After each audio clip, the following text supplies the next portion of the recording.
السلام علیکم ورحمۃ اللہ وبرکاتہ۔ محترم ناظرین، اللہ رب العزت کا بہت بڑا احسان ہوا کہ اللہ پاک نے رمضان المبارک جیسی عظیم نعمت ہم سب کو عطا فرمائی تھی، اور اب یہ نعمت ہم سے دور جا رہی ہے۔ اب آئندہ سال اگر اللہ تبارک و تعالی ہمیں زندگی عطا کرے گا، ہماری حیات رہے گی، تو پھر یہ نعمت ہمیں دوبارہ نصیب ہوگی۔ یہ مہینہ بہت ہی برکتوں والا، خیر والا، رحمت والا مہینہ تھا، آج گزر گیا۔ اس مہینے میں جو ہم نے روزہ رکھا، اپنے نفس پر کنٹرولنگ جو پاور حاصل کیا ہے ہم نے، اور راتوں میں جو تراویح کا اہتمام کیا ہے، تو اب اس سے ہمارے اندر تبدیلی پیدا ہوئی ہے۔ ناظرین، مجھے اصل کہنا یہ ہے کہ ان تبدیلیوں کو سلسلہ وار باقی رکھنے کے لیے ہمیں چاہیے کہ عید کے بعد بھی ہم اپنی معمولات میں، نوافل میں کمی کریں، لیکن فرائض کو بالکل نہ چھوڑیں۔ اگر ہم 20 رکعت تراویح پڑھتے ہیں تو ہم رمضان کے بعد نہیں پڑھیں گے ہم، لیکن جو فرائض ہیں، جو واجبات ہیں، جو سنت مؤکدہ ہے، ان تمام چیزوں کو اپنی زندگی میں لگاتار باقی رکھیں، تب جا کر کے اس رمضان کی برکت والا جو مہینہ ہے، اس کے اثر ہم پر دکھے گا۔ نہیں تو اگر ہم ابھی سے ارادہ کر لیں کہ بھائی جب تک رمضان تھا دین پر چلنا آسان تھا، رمضان ختم ہو گیا، دین پر چلنا اب آسان نہیں ہو پائے گا، اس ذہن کو ہمیں ختم کرنا پڑے گا۔ ہم نے بہت سارے لوگوں کی زبان سے یہ بات سنی،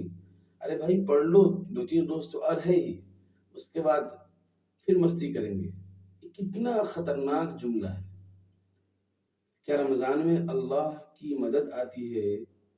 رمضان میں میرا اللہ میرا ہے، اور رمضان کے بعد مسجد اللہ کا گھر نہیں ہے، میرا اللہ میرا نہیں ہے، رمضان کے بعد تہجد نہیں ہے، رمضان کے بعد ظہر، عصر، مغرب، عشاء، فجر کی نماز نہیں ہوتی ہے نا؟ تو جس طریقے سے رمضان کے اندر ان تمام نمازوں کی پابندی ہم آسانی کے ساتھ کر لیتے ہیں، اپنے کام کو آگے پیچھے کر کے، رمضان میں بھی تجارت کرنے والے تجارت کرتے ہیں، کھیتوں میں کدال چلانے والے کھیتوں میں جا کر کدال چلاتے ہیں، لیکن سب کی فکر ہوتی ہے۔ ظہر کا وقت ہوگا،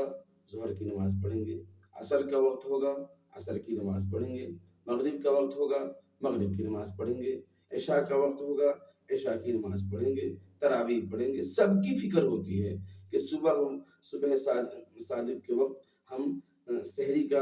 کھائیں گے، اس کے بعد سحری کے بعد ہم نہیں سوئیں گے، ہم فجر کی نماز پڑھیں گے، تہجد بھی پڑھیں گے۔ یہ فکر ان کی آنکھوں میں نیند رہتی ہے،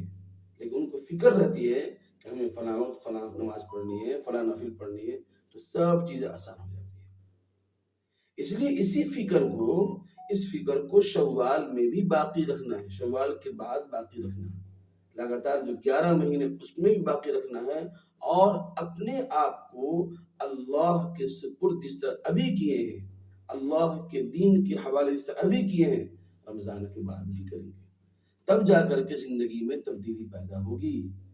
رمضان میں فکر رہتی ہے حلال کمانے کی، رمضان کے بعد بھی فکر ہو حلال کمانے کی۔ رمضان میں فکر ہوتی ہے قرآن کی تلاوت کی، رمضان کے بعد فکر ہو قرآن کی تلاوت کی۔ رمضان میں فکر ہوتی ہے کہ منہ سے گالی نہ نکلے، رمضان کے بعد بھی فکر ہو کہ منہ سے گالی نہ نکلے۔ رمضان میں فکر ہوتی ہے بھائی کسی کی چغلی نہ کرے، کسی کی غیبت نہ کرے، رمضان کے بعد بھی یہ فکر ہونی چاہیے کسی کی غیبت نہ کرے، کسی کی چغلی نہ کرے، کیونکہ میرا اللہ جس طریقے سے رمضان میں ان گناہوں پر، ان برے اعمال پر عذاب کا وعید سناتا ہے، وہی اللہ رمضان کے بعد شوال، ذوالقعدہ، ذوالحجہ، محرم، صفر، ربیع الاول، ربیع الآخر، جمادی الاولیٰ، جمادی الاخری، رجب، شعبان، یہ جو 11 مہینے، ان مہینوں میں بھی اللہ پاک غیبت پر، کینہ پر، حسد پر، بغض پر، عداوت پر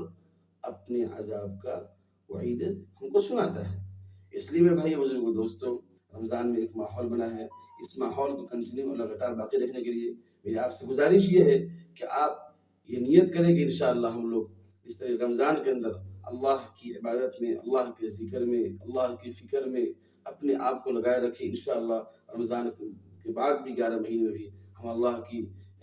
دین کو، اللہ کی تبلیغ کو، اللہ کے کام کو کے بارے میں فکر کریں گے اور پوری دنیا میں پھیلائیں گے انشاءاللہ۔ السلام علیکم ورحمۃ اللہ وبرکاتہ۔